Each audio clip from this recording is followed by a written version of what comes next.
Let's look at this. It says the first term of an AP is 7 and the fourth term is 32. Find the sum of the first 10 terms. Okay? The first term, the fourth term,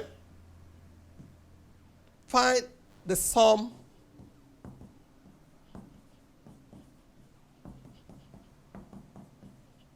of the first 10 terms. Okay? That is 7.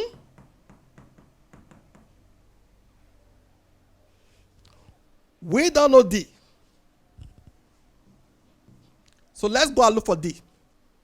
We already know that this is equals to 32, which is equals to A, and our A is 7, plus n minus 1, which is 4 minus 1, which is 3, multiplied by D. Okay? That is 32 minus 7 equals to 3D. If you subtract these two, you agree with me, you're going to have 25 equals to 3D.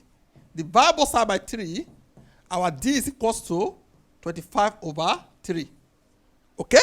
Now that we have this, we can go back here now to substitute. That is, this equals to 5 plus 9 multiplied by 25 over 3.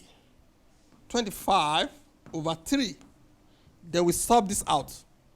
That is 14 plus, here 1, here 3. 3 multiplied by this is 75. You agree with me? If you solve this now, you're going to have 89. Okay? 5 multiplied by 89 is what? You agree with me? You're going to have 445. That is the sum of the first 10 terms. Okay?